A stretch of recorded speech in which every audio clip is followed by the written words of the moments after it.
875 प्रकार व्यंजन रे महकिछि श्रीक्षेत्र गुप्त वृंदावन। पवित्र व्यंजन द्वादशी तिथि रे पुरीर गौड़ीय संप्रदायर गौरविहार आश्रम रे विभिन्न रकमर व्यंजन श्रीकृष्ण उद्देश्य रे अर्पण करा जायछि। परे यह श्रद्धालु को परसा जायछि।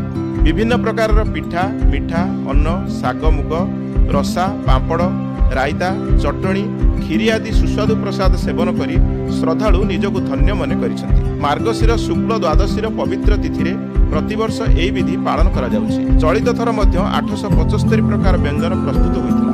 प्राय 100 रु ऊर्ध्व महिला प्रसाद प्रस्तुति रे शामिल होइतिले। माषाढ़ मार्गशीर मास मानक भितर मार्गशीर होछि श्रेष्ठ। तेणु यही श्रेष्ठत्व उपाधि जिते मार्गशीर पाई धरणी पृष्ठ शस्य श्यामल फूल फल भरा हो जाए। आज चाषी कूल आज उत्फुल्लित कहीं तार परिश्रम फल को सी घर को धरी आसुरी। माँ यशोदा भगवान को जिते कान्हा रूप पुत्र रूप पाई यही अवसर में से बहुविध प्रकार व्यंजन प्रस्तुत कर प्रीत्यार्थ लगे।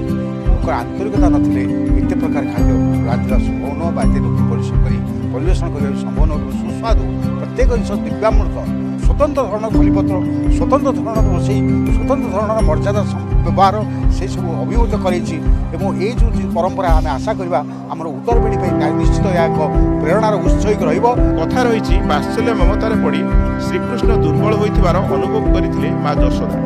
न खाई न पी पुअर स्वास्थ्य एमिति होइथिबा अनुमान करथिले माँ। तेणु सेथिपई निज हाथ में नानादी सुस्वादु खाद्य रांधि कोଳରେ बसाई श्रीकृष्ण को पुंजाई देइथिले यशोमती।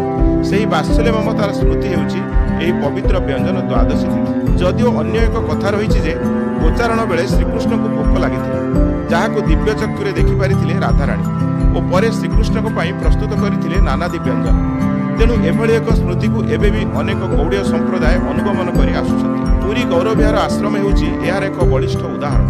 ବହୁ ଭକ୍ତ प्रभु श्रीकृष्ण व्यंजन प्रस्तुत कर निजको धन्य मन करथिबा बेले सानिध्य पाई खुशी व्यक्त करथिले। एते कष्ट करछु किंतु आज सब भूली जाइछि।